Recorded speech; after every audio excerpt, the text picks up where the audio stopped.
नमस्कार दोस्तों, आपका स्वागत है आज की ताजा और महत्वपूर्ण खबरों में। वहीं देश में कोरोना वायरस मरीजों की संख्या बढ़कर 3,32,000 के पार निकल गई।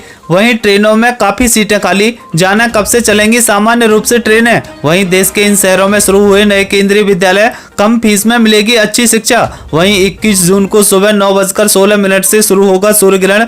वहीं लॉकडाउन ने बदले हालात, राज्यसभा चुनाव में भाजपा के चक्रव्यूह में फंसी कांग्रेस। वहीं पीएम मोदी की आज बैठक, 15 राज्यों के मुख्यमंत्रियों के साथ करेंगे बात।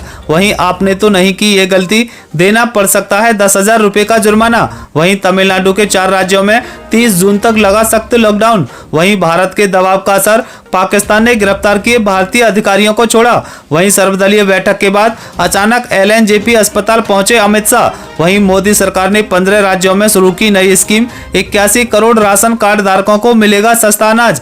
वहीं छोटे कारोबारियों को बड़ी राहत, बैंकों ने शुरू की इमरजेंसी लोन सेवा। वहीं केंद्रीय कर्मियों को वेतन वृद्धि के लिए अगले साल तक करना होगा इंतजार। वहीं देश के इन राज्यों में पहुंचा मानसून, भारी बारिश की चेतावनी। और भी बड़ी खबरें जानने के लिए वीडियो के अंत तक बने रहिए हमारे साथ।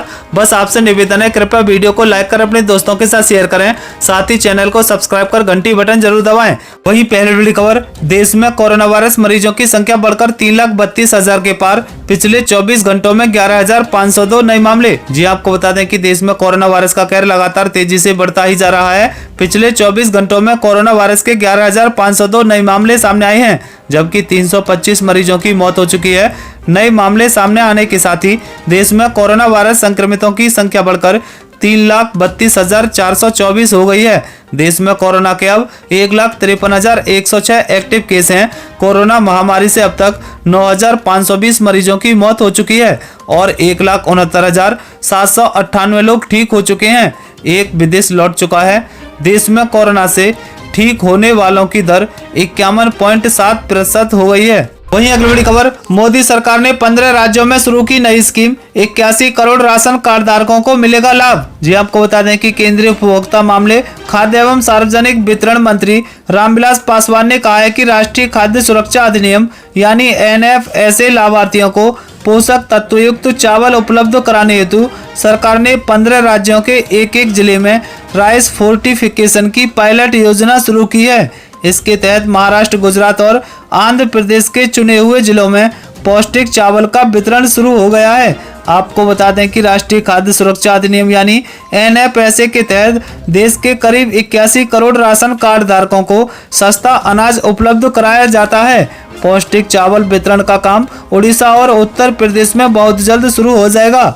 अन्य राज्यों को भी जल्द से जल्द इसे शुरू करने के लिए कहा गया है। आयरन, फॉलिक एसिड और विटामिन B12 युक्त पौष्टिक चावल से कुपोषण और खून की कमी को दूर किया जा सकता है। वहीं अगली बड़ी खबर, चेन्नई समेत तमिलनाडु के 4 जिलों में 30 जून तक लगा सख्त लॉकडाउन। जी आपको बता दें कि कोरोना वायरस संक्रमण के बढ़ते मामलों और उससे हो रही मौतों से चिंतित तमिलनाडु के मुख्यमंत्री पलानीस्वामी ने सोमवार को 4 जिलों में सख्त लॉकडाउन की घोषणा की है। फैसले के अनुसार चेन्नई, कांचीपुरम, चेंगलपट्टू और तिरुवल्लुर में यह सख्त लॉकडाउन लगाया जाएगा। यह सख्त लॉकडाउन 19 जून से 30 जून तक प्रभावी रहेगा। इसमें पहले सोमवार को हेल्थ एक्सपर्ट की कमेटी ने मुख्यमंत्री पलानीस्वामी से कोविड-19 और लॉकडाउन को लेकर बातचीत की।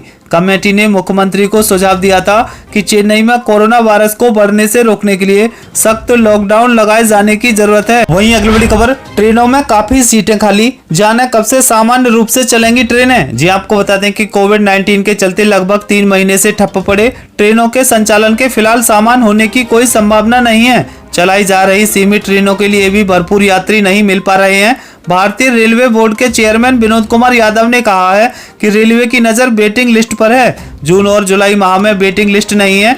लौटने वाली ट्रेनों में काफी सीटें खाली रहती हैं। यादव ने कहा है कि कुछ रूटों पर यात्रियों की संख्या निकल रही है, जिस पर अतिरिक्त ट्रेनों को चलाने के बारे में विचार किया जा रहा है, जिनमें डिब्रूगढ़ और अमृतसर जैसे गंतव्य प्रमुख हैं। यादव ने सोमवार को यहां वीडियो कॉन्फ्रेंसिंग से पत्रकार से बातचीत कर रहे थे। उन्होंने कहा है कि श्रमिक स्पेशल ट्रेनों के अलावा 30 राजधानी स्पेशल के साथ नियमित 200 ट्रेनें चलाई जा रही हैं। इनमें ट्रेनों का चयन काफी सोच विचार के बाद किया गया है। व्यस्त ट्रैफिक वाले रूट के साथ देश के हर हिस्से से जुड़ने वाली ट्रेनों को इसमें शामिल किया गया है। कोरोना के चलते स्वच्छता के सख्त नियम, स्वास्थ्य प्रोटोकॉल के आधार पर ट्रेनों का संचालन हो रहा है। वहीं अगली बड़ी खबर, देश के इन शहरों में शुरू हुए नए केंद्रीय विद्यालय, कम फीस में मिलेगी अच्छी शिक्षा। जी आपको बता दें कि शिक्षा क्षेत्र में सुधार के लिए भारत सरकार रोजाना नए कदम उठा रही है। अब देश के 4 शहरों में केंद्रीय विद्यालयों का शुभारंभ हुआ है। इससे शिक्षा के क्षेत्र में सुधार तो होगा ही, साथ ही अभिभावकों को अच्छी शिक्षा के लिए कम पैसे खर्च करने पड़ेंगे।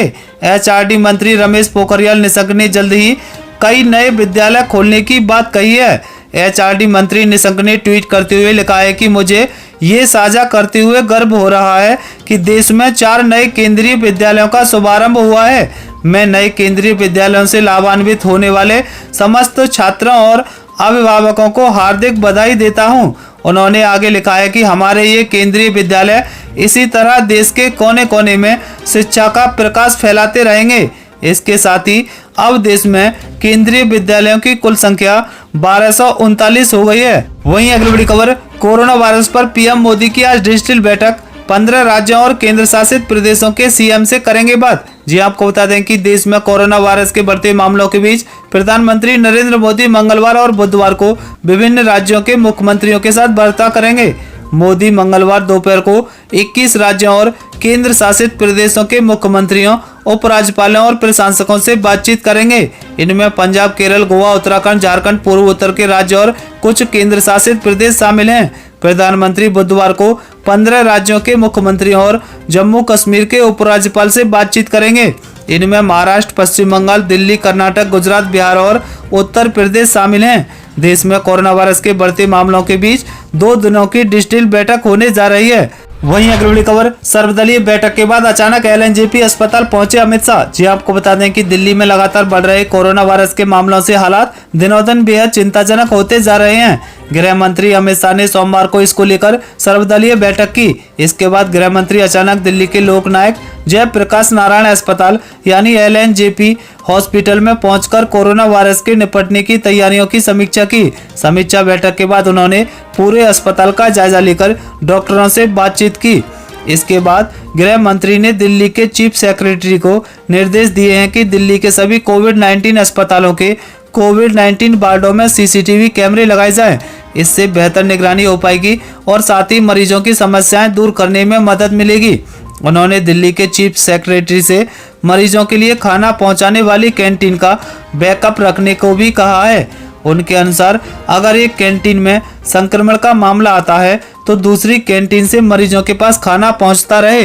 वहीं अगली बड़ी खबर, केंद्रीय कर्मियों को वेतन वृद्धि के लिए अगले साल तक करना होगा इंतजार। जी आपको बता दें कि केंद्र सरकार की ओर से जारी एक ऑर्डर में कहा गया है कि केंद्रीय कर्मचारियों को वेतन वृद्धि के लिए अगले साल तक इंतजार करना होगा। डिपार्टमेंट ऑफ पर्सनल ट्रेंडिंग की ओर से जारी ऑर्डर के मुताबिक केंद्र सरकार के 2019-20 के केंद्रीय कर्मचारियों के एनुअल परफॉर्मेंस असेसमेंट रिपोर्ट को पूरा करने की अवधि बढ़ा दी है। इसे बढ़ाकर अगले साल मार्च 2021 कर दिया गया है।